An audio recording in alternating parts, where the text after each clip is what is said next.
High বন্ধুরা, আশা করি তোমরা সবাই খুব ভালো আছো। আজকে আমি ভাবলাম অনেকদিন বাড়িতে কাজ হচ্ছে, তো অনেক ধুলো ময়লা নোংরা জমে আছে, তো বাড়িটা আজকে একটু নিজের রুমটা পরিষ্কার করি, সুন্দরভাবে গুছিয়ে তোমাদের সাথে সেটা শেয়ার করি কেমনভাবে গোছালাম। তো সরস্বতী পুজো, সত্যনারায়ণ পুজো এইসব কিছু হওয়ার জন্য বাড়িটা সেভাবে গোছাতে আমি সময়ই পাইনি। বাড়ি এসেছি কিন্তু নিজের রুমটা একটু হাতে লাগাতে পারিনি।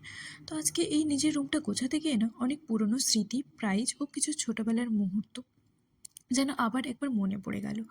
সেই ছোটবেলায় কি সুন্দর আমরা খেলতাম, ঘুরতে যেতাম, নিজের পড়াশোনা করতাম। লাইফের এত প্রেশার, চাপ, কি করতে হবে না করতে হবে এত কিছু জানতামই না, এত কিছু বুঝতামই না। যে ভবিষ্যৎটা কেমন হতে চলেছে সেটা আমরা তখন কিন্তু রিয়েলাইজই করতে পারিনি। কিন্তু আজকে যখন এত চাপের মধ্যে জীবনে এত চাপ, চিন্তা, অনেক কিছু মানুষের জীবনে এখন বড় হতে হতে আস্তে আস্তে চলেই আসে, সেগুলো খুঁজে পেতে পেতে হঠাৎ করে যখন নিজের ওই পুরনো ছোটবেলার জিনিসগুলো দেখতে পেলাম, মনে হলো আরেকবার যদি ছুটে ওই ছোটবেলায় ফিরে যেতে পারতাম তাহলে খুব ভালো হতো। দেখো, তোমাদের সাথে বলতে বলতেই নিজের রুমটা অনেকটা গোছানো হয়ে গেছে। এবার একটু স্নান করে নিজের বিছানাটা কিন্তু এবার আমি ভালোভাবে গোছাতে শুরু করলাম।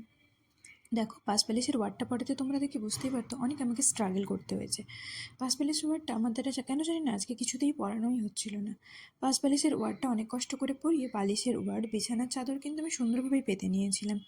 হ্যাঁ, বিছানার চাদরটা পাততে একটু আমার সময় লেগেছিল ঠিকই, যেহেতু বিছানাটা অনেক বড়, এত বড় খাটে কখনো বিছানার চাদর সেভাবে আমি পাতিনি। তো এই জন্য আমি যেহেতু বাইরে থাকি, বাড়ি এসেছি, তাই জন্য এত বড় খাটে বিছানা চাদরটা পাততে কিন্তু আমার একটু সময় লেগেছিলো। কিন্তু যাই হোক, আমি ঠিকঠাক পেতে নিয়ে নিজের রুমটা ভালোভাবে গুছাতে পেরেছিলাম। নিজের রুম গোছাতে কিন্তু সবারই খুব ভালো লাগে, গুছিয়ে সুন্দরভাবে সাজিয়ে রাখতে। কিন্তু কুড়েমির জন্য যেন অনেক সময় এগুলো করা হয়ে ওঠে না। মানে থাক, বসে আছি, ঘুমাচ্ছি, কদিনের জন্য বাড়ি এসেছি, কিন্তু আজ খুব মনে হলো যে অনেক ধুলো হয়ে গেছে, চলো নিজের রুমটা একটু গুছিয়ে নিই। এবার তোমাদের দেখাই রুমটা গোছানোর পর কেমন দেখতে লাগলো। দেখো, সবাই আমি রুমটা এইভাবে গোছানোর অনেকটা চেষ্টা করেছি, তোমরা সবাই দেখে জানিও রুমটা আমি যেভাবে গুছিয়েছি সেটা তোমাদের কেমন লাগলো। এই দেখো, এভাবে এই যে কর্নারটা তখন দেখছিলে, তখন সাজাচ্ছিলাম, এভাবে এভাবে ধীরে আমি শেষে এই লুকটা দিলাম। আর এইভাবে আমার খাটটা সাজিয়েছে, আর এটা হচ্ছে আমার মা তারা।